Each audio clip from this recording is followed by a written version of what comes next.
Who are some of the people that inspired you? Like, I want to be like this person, or you know, men, women.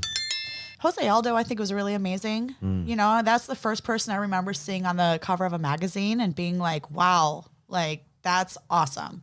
You know, at the time he was the best fighter in the world, and he is still so legendary. Yeah, for sure. And you just like hear those names. You know, I heard Chris Cyborg's name bounced around a lot from the female perspective. Ronda Rousey wasn't on the scene at that time When you first started. right? But it wasn't something that I didn't really look up to people. I got to be honest. Because they didn't even have the women's divisions, right? They had, what was it, the hook and shoot? Like, they had women's fights, something like that. And they had the Invicta, not even Invicta, right, at that time? Yeah, no, Invicta wasn't even a thing at that time. Right. Yeah.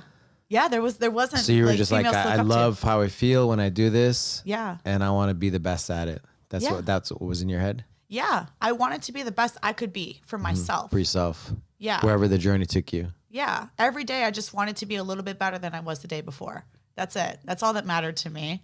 I didn't have people to look to. You know, it was like, how good can I be? And most of the time I did privates too, because I was like so much energy. I wasn't really allowed to do class with people. So it's like I didn't have people to look at to see like, oh, like I want to beat that person. There was nothing to compete against except for myself.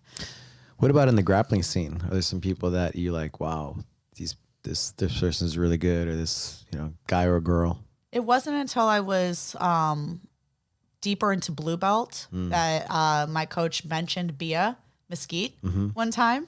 And it was kind of funny because then I became a purple belt and I competed against Bia. Oh, no way. Yeah. At a purple belt level, I competed against her as, you know, she was a world-renowned black belt.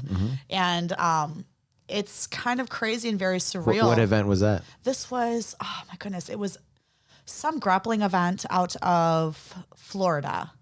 And it was like when submission only was first on the scene. Okay. And it was like the first opportunity that we all started getting paid. Yeah, I was on the first female EBI, which was sick. I was like a part of like the scene where people started, like when the Gordon Ryan was out there, like putting up his 10K. Gotcha, And like yeah. the early days. Okay. Like I was doing those competitions. Yeah, starting from blue belt and purple belt, competing against black belts. Just remember in Columbus, Ohio, that's where they had the Arnold Schwarzenegger events. That's correct, yes. I went out there in 2003.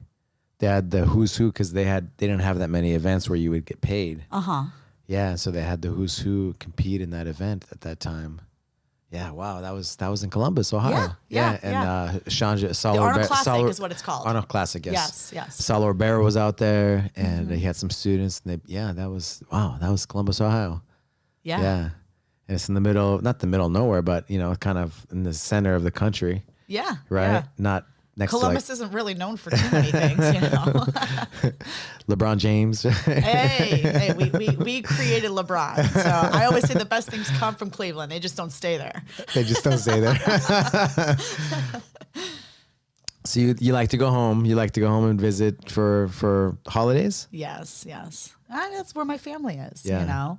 You got to go home. You got to stay close to the roots and remember where you came from. How do your parents feel about you fighting? Oh my gosh, the wars that I went through coming up through the rankings, you know, what are you doing, Vanessa? Like, are you going to ever get paid for this? Like, I was destroying my face.